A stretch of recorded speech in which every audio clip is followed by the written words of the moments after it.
Existem mecanismos linguísticos que são importantíssimos e que sempre caem em qualquer tipo de prova que você for fazer. Nesse vídeo especificamente falaremos da anáfora e da catáfora. O que é isso, como isso se aplica na sua prova e faremos um exemplo de como isso vai cair nas questões que você terá que responder.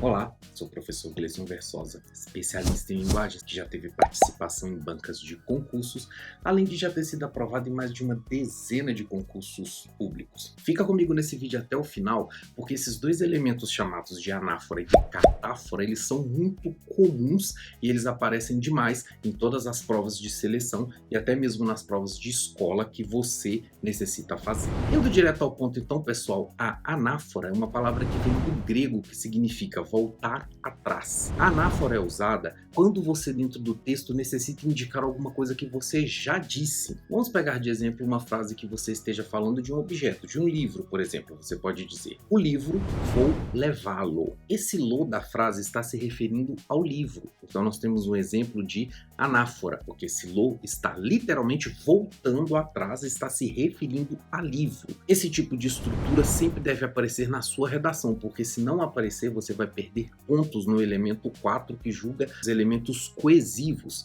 Dentre esse tipo de elemento, além do lo, você poderia usar o desse, você poderia usar aquele. São elementos que retomam o que já foi dito. Isso seria um tipo de anáfora.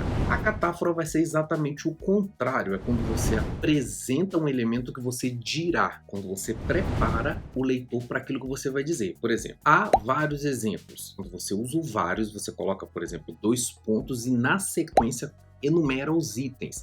Isso é um tipo de catáfora, porque ele está preparando o leitor para aquilo que virá depois. Então, anáfora se refere ao que veio antes e catáfora é aquilo que você dirá depois. E como isso cai em provas? Vou mostrar para vocês um exemplo que aconteceu no Enem de 2016 para que você seja capaz de saber como isso será cobrado de você nos exames. Então, a questão está aparecendo aí na sua tela e ela diz lá o seguinte, é a questão número 10. Isto diz o seguinte, essas moças tinham o veso de afirmar o contrário do que desejavam. Notei a singularidade quando principiaram a elogiar o meu paletó cor de macaco. Percebam que essa singularidade ele está em itálico, isso não é à toa. A banca colocou em itálico porque depois, lá embaixo na pergunta, vão estar te perguntando sobre esse item. Detalhe, em provas um pouco mais elaboradas e um pouco mais difíceis como concursos, eles não te dão essa ajuda. É você que tem que marcar no próprio texto para que depois na hora de voltar você não se perca. Aqui no Enem eles deram essa colher de chá. Examinavam-no sérias, achavam o pano e os aviamentos de qualidade superior. O feitio admirável. Envaideci-me, nunca havia reparado em tais vantagens, em itálico de novo. Mas os gabos se prolongaram, trouxeram-me desconfiança. Percebi, afinal, que elas zombavam e não me susceptibilizei. Longe disso, achei curiosa aquela maneira de falar pelo avesso, diferente das grosserias a que me habituara.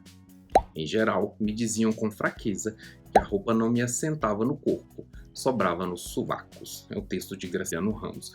Pessoal, perceba que esse texto ele não é muito simples. O objetivo aqui da banca não é que você consiga entender o texto inteiro. A pergunta é sobre anáfora e catáfora. Não se desespere se aparecer um texto complicado que você tem uma certa dificuldade de entender. O objetivo da banca quando acontece isso não é que você entenda o texto, mas que você entenda os operadores argumentativos e textuais que estão te cobrando. Por isso vamos à pergunta.